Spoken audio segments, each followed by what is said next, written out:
মহাগুরুত্বপূর্ণ ম্যাচে শেফিল্ড ইউনাইটেডের জয়ের রাতে অনন্য পারফরমেন্স দেখালেন হামজা চৌধুরী। রাইট ব্যাকে দাঁড়িয়ে একা হাতে সামলে নিলেন রক্ষণ দুর্গটা, সঙ্গে অ্যাটাকিং থার্ডে ছুড়লেন দুইটা কি পাস। অর্থাৎ শেফিল্ডের ডিফেন্সও সামলেছেন, আবার প্লে মেকিংটাও দেখলেন একই সঙ্গে। যেন তিনি দুর্বার, দুর্দান্ত, অপ্রতিরোধ্য। বাংলার রাজপুত্রের দুর্দমনীয় পারফরমেন্সের কল্যাণেই টিকে রইল শেফিল্ড ইউনাইটেডের ইংলিশ প্রিমিয়ার লিগে খেলার স্বপ্ন। চ্যাম্পিয়নশিপে হামজা চৌধুরীর দুর্দান্ত পারফরমেন্স সঙ্গে শেফিল্ডের ৩-০ গোলের জয়ের বাকি গল্পটা থাকছে রিপোর্ট।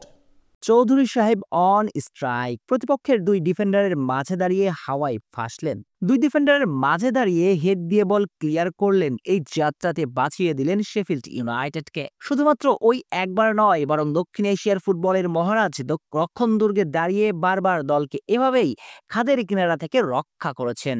অবশ্য এদিন শুধু ডিফেন্স সামলিয়ে থেমে থাকেননি বাংলার রাজপুত্র, বরং একসঙ্গে করে গিয়েছেন প্লেমেকিং এর কাজটাও। টাচ লাইন দিয়ে উপরে উঠে বারবার নাড়িয়ে দিয়েছেন প্রতিপক্ষের রক্ষণ।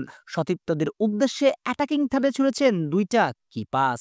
আর বাংলার গর্বিত এই সোনানীর এমন পারফরমেন্সে জয় পেয়েছে তার দল শেফিল্ড ইউনাইটেড। তাই তো শেফিল্ড ভক্তদের ভালোবাসার মধ্যমণীয় হয়ে উঠলেন বাংলার মারাদোনা খ্যাত হামজা চৌধুরী। ইংলিশ চ্যাম্পিয়নশিপের প্লে অফের মহাগুরুত্বপূর্ণ ম্যাচে ব্রিস্টল সিটির মুখোমুখি Hamza Chowdhury Sheffield United. Premier লিগে যেতে চাইলে হাতে থাকা দুই ম্যাচের দুটি তো জিততে হবেই, সঙ্গে জিততে হবে প্লে অফের ফাইনাল। আর এই তিন ম্যাচের মধ্যে একটিতে হারলেই মহাবিপদ শেফিল্ডের। আর এমন পরিস্থিতির হিসেবে পাহাড় সমান চাপ নিয়ে ব্রিস্টল সিটির বিপক্ষে মাঠে নামে ইউনাইটেড। আর এদিন একাদশে একেবারে রাইট ব্যাক হিসেবে জায়গা পেয়েছিলেন হামজা। যদিও আগের দুই ম্যাচে খেলেছিলেন মিডফিল্ডে, কিন্তু ওই যে এই এক বাঙালি, বাংলার গর্ব হামজা চৌধুরী দলের যখন যেখানে প্রয়োজন সেখানেই যে খেলতে প্রস্তুত থাকেন, এদিনও হয়নি তার উল্টো। দলের প্রয়োজনে একাদশে একেবারে রক্ষণভাগে শুরু করেছিলেন। বট বৃক্ষের মতো শেফিল্ড রক্ষণকে ছায়া দিয়েছেন। অবশ্য শুধু ইউনাইটেডের ডিফেন্স সামলিয়েই শেষ নয় হামজার পারফরমেন্সের গল্প, বরং টাচ লাইন দিয়ে বারবার আক্রমণে উঠে প্রতিপক্ষের রক্ষণে ছুরি ঘুরিয়েছেন। সতীর্থদের উদ্দেশ্যে ছুড়েছেন দুইটি কি পাস। অর্থাৎ একসঙ্গে রক্ষণ যেভাবে সামলিয়েছেন, সঙ্গে প্লেমেকিং এর কাজটাও করেছেন সুলনা ঠিকঠাক। যার মানে হামজা চৌধুরী রক্ষণ সামলানোর সঙ্গে প্লেমেকিং এর কাজটাও এখন করে যান। এমন ফুটবলারের সর্বশেষ কবে দেখা মিলেছিল পুরো দক্ষিণ এশিয়াতে? যা অতীতে দেখা যায়নি, তা একাই করে দেখাচ্ছেন ওই একজন হামজা চৌধুরী। প্রিমিয়ার লিগে এদিন ব্রিস্টল সিটির বিপক্ষে জয়ের বিকল্প ছিল না শেফিল্ডের। আর এমন ম্যাচে শুরুতেই মাথার উপর আকাশ ভেঙে পড়ে ইউনাইটেড ভক্তদের। শুরু থেকে একের পর এক আক্রমণ চালাতে থাকে ব্রিস্টল সিটি।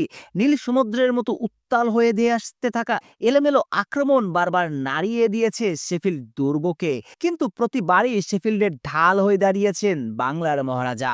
অবশ্য তাতেও কাটেনি শেফিল্ড ভক্তদের শঙ্কা, কিন্তু বিরতিতে যাবার আগেই লিড পায় ইউনাইটেড। এরপর আবারও গুনগুনে তিনবার ব্রিস্টল সিটির জালে বল জড়িয়েছিল তারা। অর্থাৎ ৩-১ জয় নিয়েই মাঠ ছাড়ে হামজার দল। আর এই জয়ের পেছনে বড় ইম্প্যাক্টটা রেখেছেন বাংলার রাজপুত্র।